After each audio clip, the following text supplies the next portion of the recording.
Buenas tardes, profesor. Hoy mi grupo y yo vamos a exponer sobre lo que es planificación de procesos. El grupo está compuesto por Matías José Miranda Rivera, Diego Ronnie Quiroz Huerta, Héctor Luis Ramos Charco, Sebastián Enrique Carrera Martínez.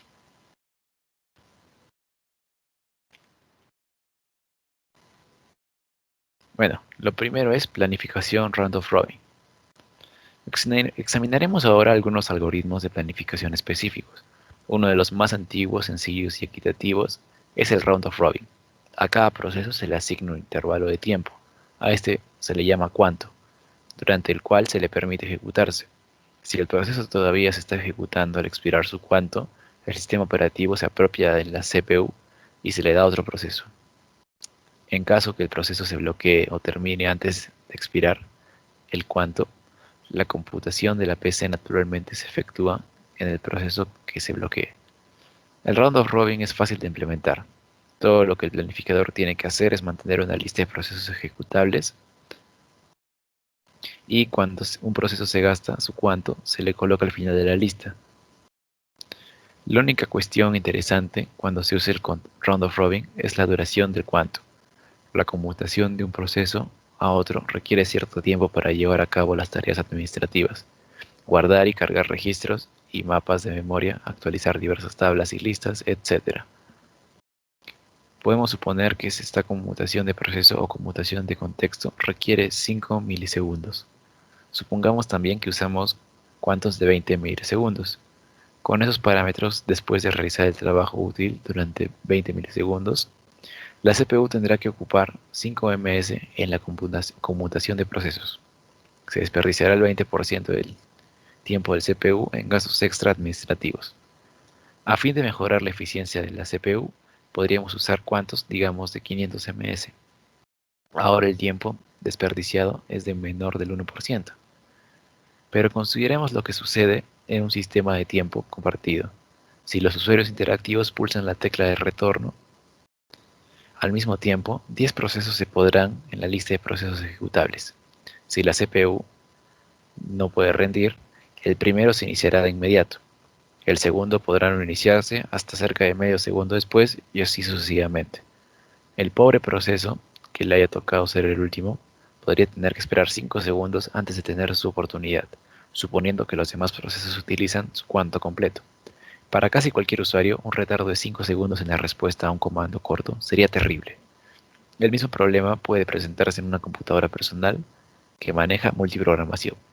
Como una conclusión podríamos decir que escoger un cuanto demasiado corto causa demasiadas conmutaciones de procesos y reduce la eficiencia de la unidad central de procesos, pero escogerlo demasiado largo puede dar pie a la respuesta deficiente a solicitudes interactivas cortas.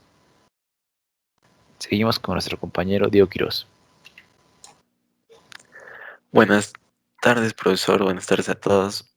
Hoy día les voy a exponer sobre otra planificación por prioridad, que es diferente a la planificación en round robin, ya que esa supone implícitamente que todos los procesos son igualmente importantes.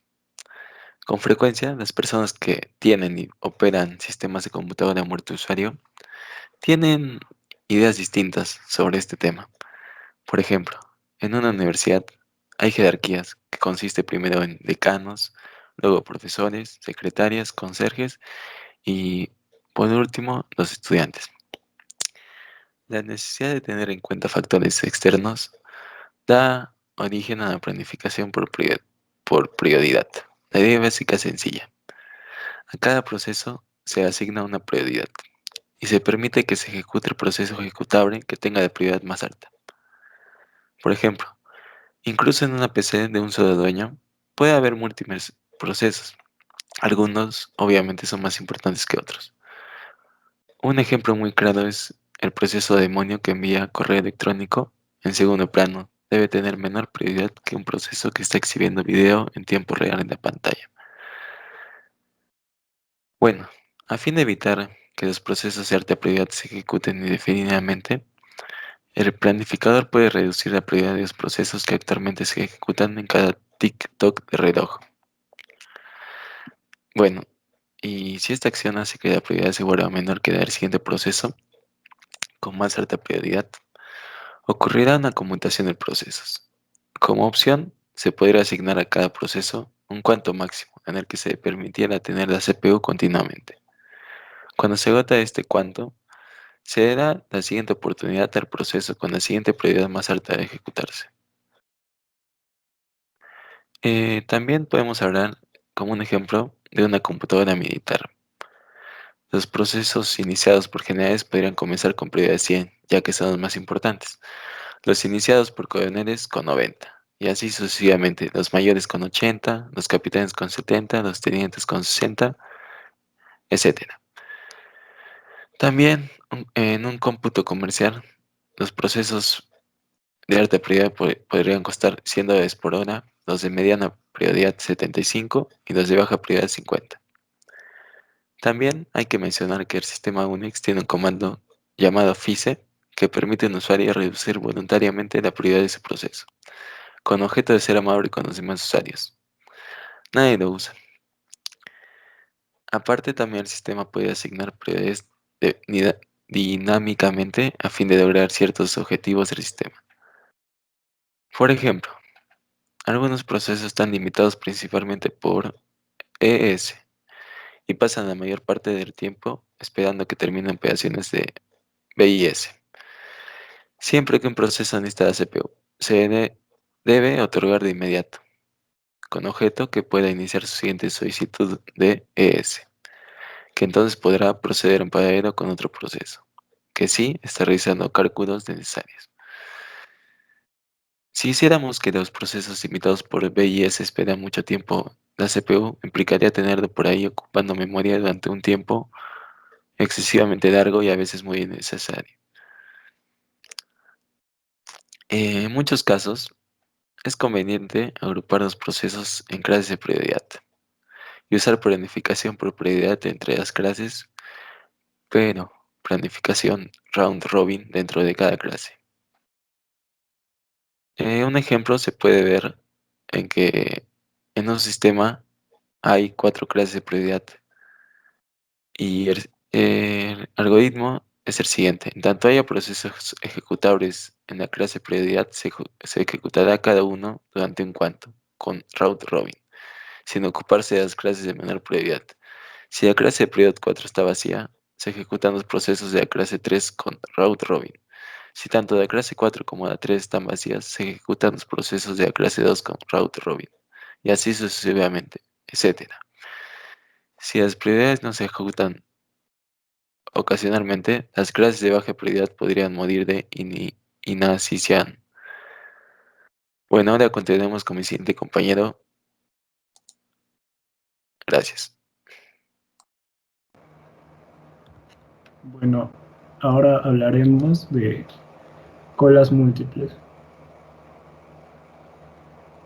Uno de los primeros planificadores por prioridad se incluyó en CTSS. CTSS tenía el problema de que la conmutación de procesos era muy lenta porque la 7094 solo podía contener un proceso en la memoria. Cada conmutación implicaba escribir el proceso actual en disco y leer uno nuevo del disco. Los diseñadores de CTSS pronto se dieron cuenta de que resultaba más eficiente dar a los procesos limitados por CPU un cuanto largo de vez en cuando, en lugar de darles cuantos pequeños muy a menudo. Por otro lado, dar a todos los procesos un cuanto largo implicaría un tiempo de respuesta eficiente, como ya hemos visto. Su solución consistió en establecer clases de prioridad. Los procesos de la clase más alta se ejecutaban durante un cuanto. Los procesos de la siguiente clase más alta se ejecutaban durante 2 cuantos. Los procesos de la siguiente clase se ejecutaban durante 4 cuantos y así sucesivamente. Cada vez que un proceso agotaba todos los cuantos que tenía asignados, se les degradaba una clase. Por ejemplo, consideremos un proceso que necesita calcular continuamente durante 100 cuantos. Inicialmente se le daría un cuanto y luego se intercambiaría por otro proceso.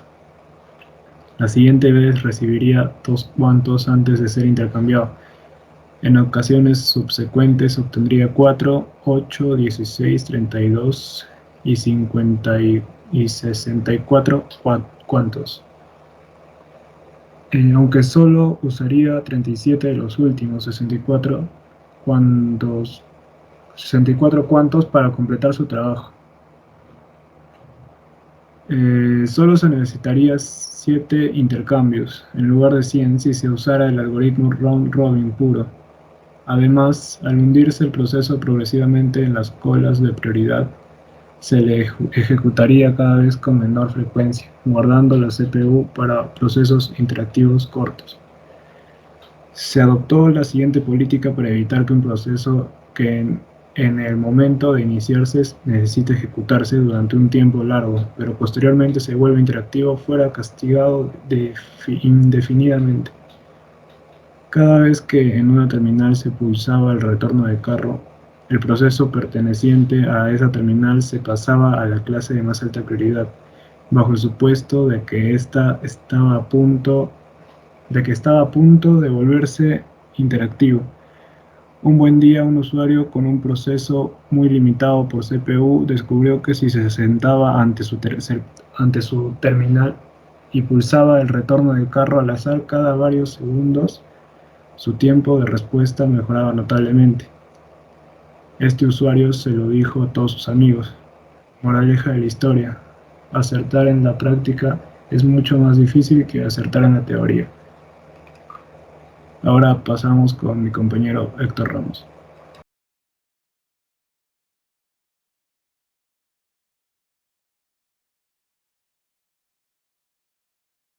Ya, yo voy a exponerles sobre el primer trabajo más corto.